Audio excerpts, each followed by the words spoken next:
Hey guys, Shelby Mathis here, and today we're going to go over 8 reasons why you should set up a charity. And I don't say that in jest. Like a lot of folks say, like, oh, charity, it's a big deal, it's this huge endeavor. No, actually, you can be very targeted with your charitable activities. In fact, the easiest way to think of charities when you start thinking of them is you break it down and go right to the IRS and say, hey, IRS, what do you think charitable activities are? Because if I set something up and I want to go out and solicit and get people to make donations, or if I just want to do it myself, what are the rules? And it really comes down to, let me just kind of give you their language. The term charitable is used in its generally accepted legal sense and includes relief of the poor, the distressed, or the underprivileged, advancement of religion, advancement of education or science, erection or maintenance of public buildings, monuments, or works, lessening the burdens of government, lessening neighborhood tensions, eliminating prejudice and discrimination, defending human and civil rights secured by law, and combating community deterioration and juvenile delinquency.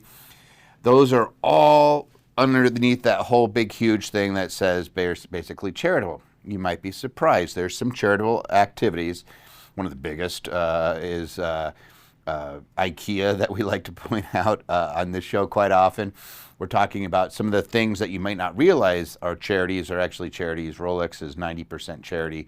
IKEA was owned by charities. It is a charity. It's for the advancement of design, things like that, interior design.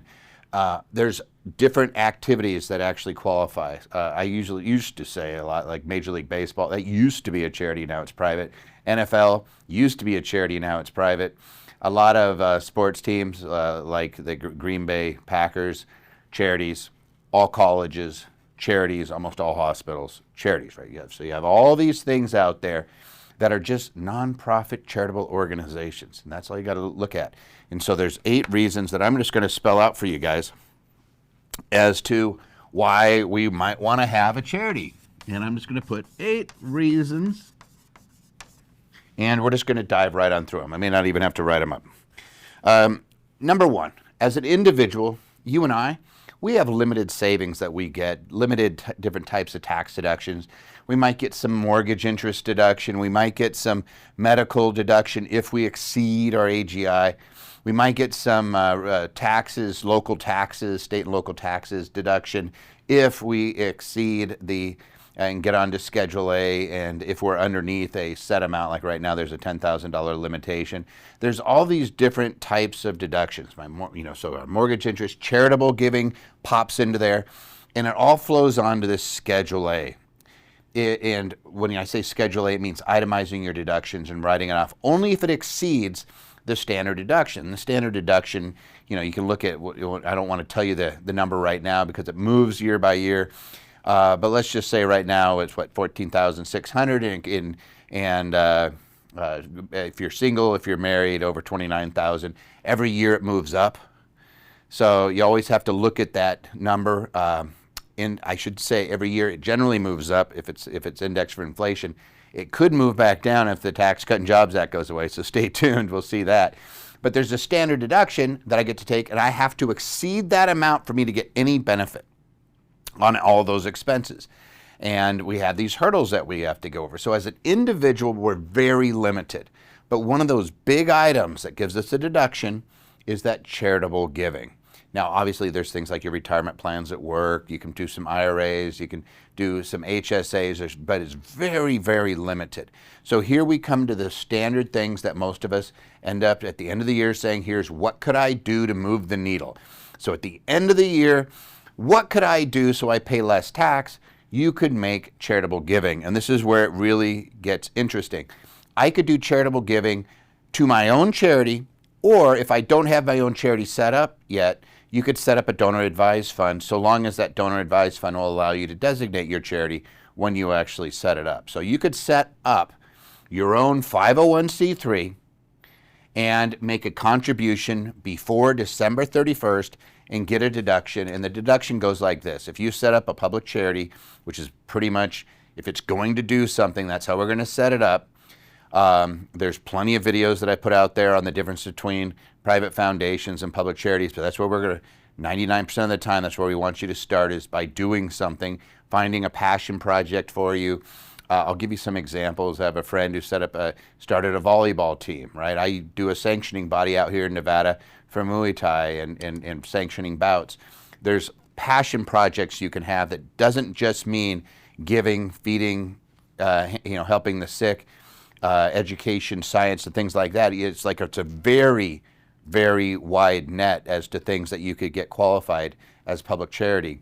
I'll just do this. If you want to talk to somebody and you want to see whether your idea would qualify, by all meaning, put strategy down in the comments. Just type in the word strategy and we'll send you a link so you could talk to somebody to see if your idea actually qualifies. But we'd set it up as a public charity.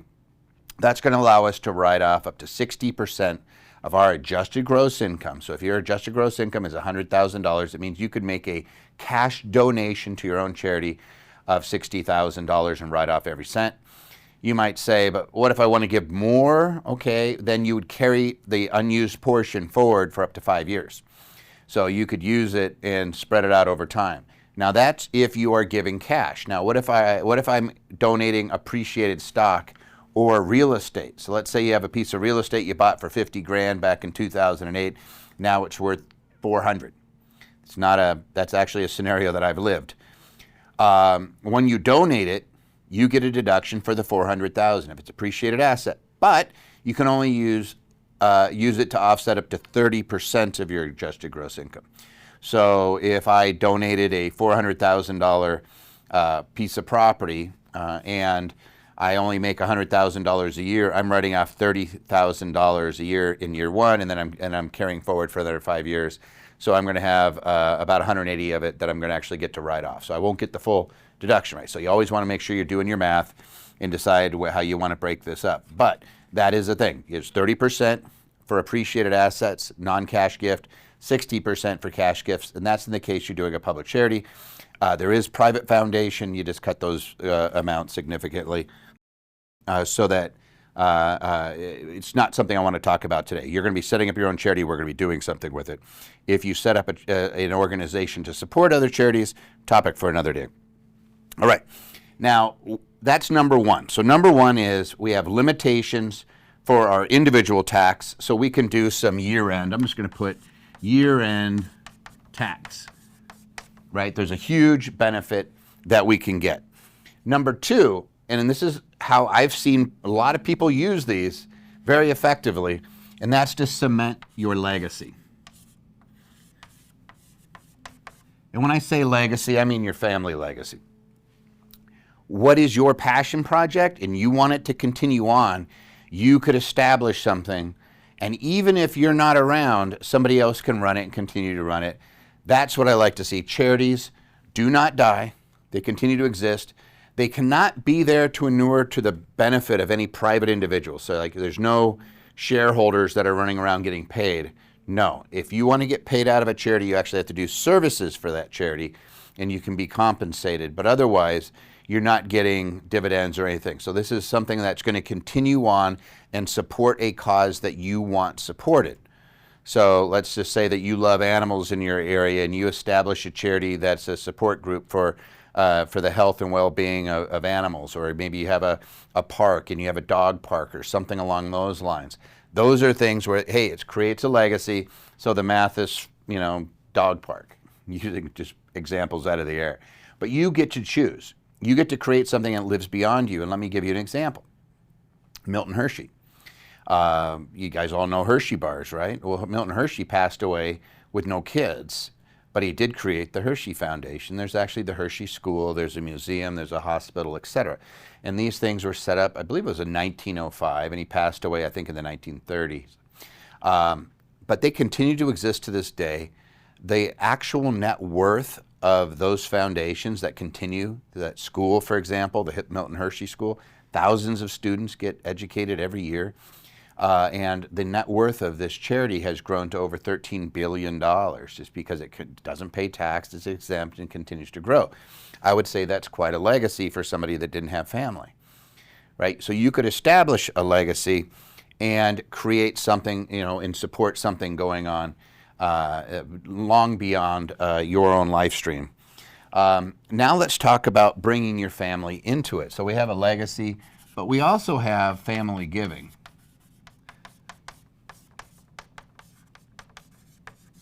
If you establish a charity and you make it something where your family sits on the board and everybody gets together, I mean, I sit on a few different boards of different nonprofits. It's always interesting the different takes other people have on it, but that they get together and they start, with their ideas to support different causes. So like, for example, I'm on a board of an organization called King's Ransom. It does a lot to help feed. It's international, has a international school in India. It helps, has legs of it that helps prevent trafficking and it has a safe house for women that have been trafficked. All those things, it's different ideas brought from different people all sitting on that board, right? And at the end of the day, it's trying to accomplish certain things and benefit society. Same thing you could do, but now you're bringing your family in. You don't have to go out and get third parties. You could be doing this and say, hey, as you're raising up, hey, this is how we're directing some of our funds, some of our family funds. We do family giving. We ask other people to contribute over time, and maybe we're going out and we're doing some fundraising, and people get to know, hey, this is what this family does. This family supports this. And again, I could give you a ton of different ideas, but some of the ones that I see right now, for example, is, again, I have a good friend who did a volleyball where he built an actual auditorium for the local teams in Idaho Falls, and his teams ended up coaching the local high school. Now they're competing for state championship every year. Very, very successful situation. But that's not something that's going away anytime soon. That thing's there. That charity owns it, and that charity is going to exist long after he's gone. He's getting his family involved. He has a number of his daughters who have played, etc. All of them now are involved in making sure this thing continues to operate. You're not in it to get that, to just get that pay, right? You could pay yourself a reasonable salary, but you're not in there. You're not getting any profit out of it. Another thing that you do is long-term giving.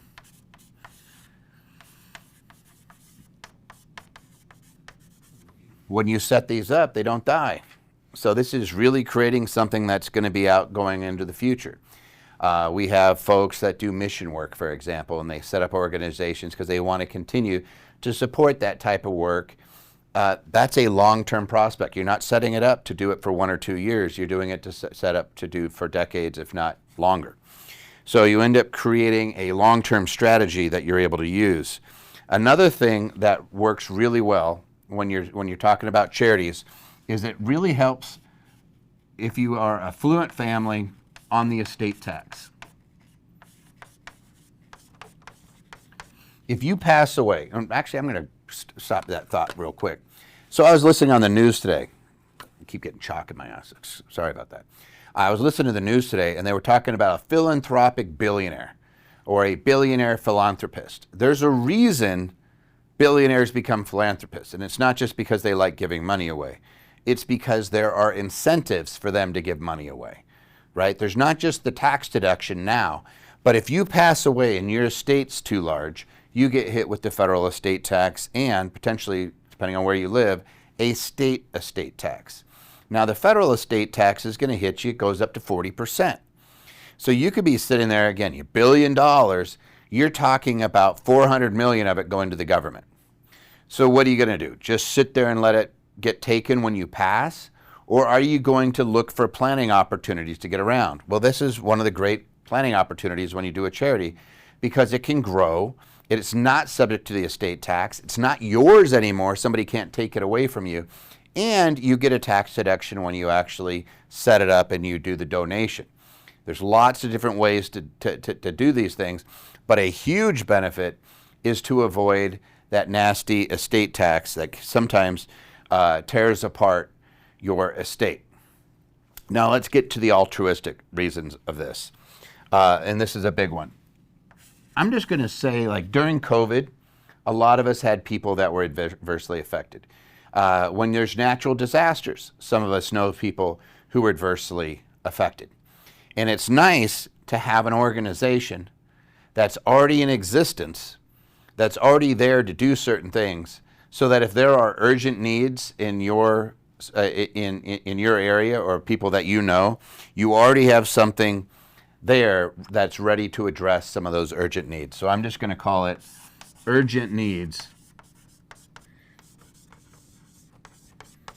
especially if you're in those areas where you're helping combat hunger, things like that. You're able to just go immediately when there's a natural disaster, and you're not just giving it to other organizations. Some of you guys are wise enough to where you go and you look at the numbers off of different charitable organizations. You realize that they have high overhead. They have a lot of administrative expenses. When it's coming from you, you can address these things immediately, and you know, and I'm going to make this another one, you know that it's being used for the purpose that that you want. And so I'm going to put an optimizer. I'm going to say 7 is optimize giving.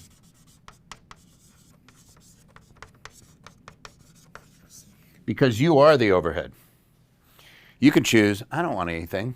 I just want all of my money that I'm going to use to be used and to the benefit of others without having an impact on me negatively.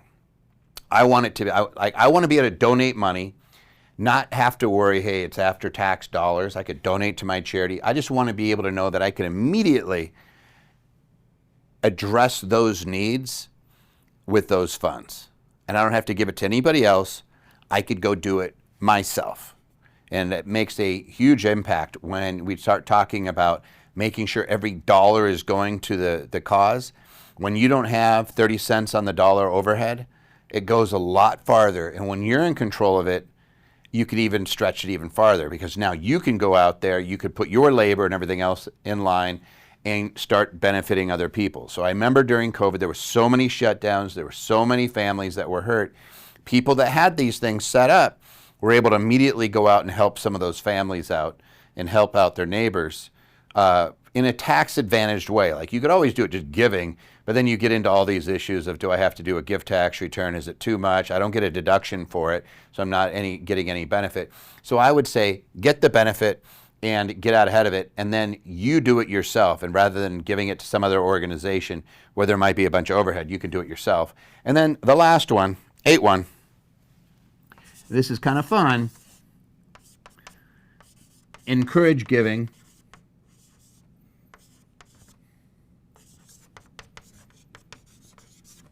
in lieu of giving gifts.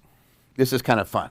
When you say, hey guys, I have a charitable organization, rather than buy me Christmas present, rather than buy me birthday present or whatever, would you make a gift in lieu of that? Will you start supporting my organization? And then your family and friends, it might be a little more interesting for them. Like, they might enjoy the fact that you are doing something that they can actually get a piece of as far as supporting. They can feel like they're participating, gets you that much closer. And it's way cool when you're able to go to somebody and say, hey, look, this is my charity, this is what we do, my family's on the board, these are the things we do a trip, we go down here, we help people rebuild, or we feed, or fill in the blank, or we run an amateur baseball team or something like that. Hey, we help support it, and by the way, you get a tax deductible gift when you do it if it's a 501c3, right? So you set it up, and now you're able to do that for them. Make sure you give them that receipt, by the way, if they're giving you cash and things like that. You got to make sure you dot your I's or dot your T's, or dot your I's and cross your T's. Just again, write strategy in the comment section if you want to talk to somebody. Make sure you're doing it the right way. But those are, again, 8 reasons why you would set up a charity. There's a strong reason to do it now, because you can start getting the benefits. There's tax benefits to doing it now. But also because you're able to put into action something that you may have thought about that you might actually enjoy. And there's the old adage that money can't buy happiness, and I just say you just haven't given enough away. If that's if that's how you feel, you probably just haven't done enough for other people. It brings you a lot of joy, it brings you a lot of satisfaction, and when you formalize it, and again, I gave you just 8 reasons right here. When you formalize it, it tends to go a lot farther. I'm going to leave you with one last thought, because I did have a client who had grand mal seizures, was a nurse, was not able to continue to work, was not swimming in cash, right? Was suffering financially, was able to set up her organization, ended up giving a TED talk on it. Her name is Meg Boozing. and Camp You Can, and was able to take something from not having a ton of cash, but was able to give it life and success. We've seen that again and again. It could be anything from shared housing, veterans housing, recovery housing. We've seen great success in all of those realms.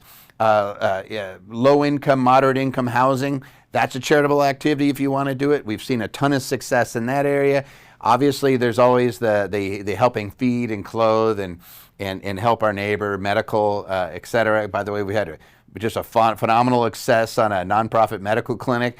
You see these things and you start realizing that it all starts with an idea and somebody putting it into place, and that's why you should too. If you like this type of information, please like and subscribe, and if you think anybody could benefit from this, please share it. And if you want to talk to somebody about taking your idea and putting it into action, just write strategy down in that in the comment section, and we will send you a link so you could talk to somebody about your idea and how you could give it legs.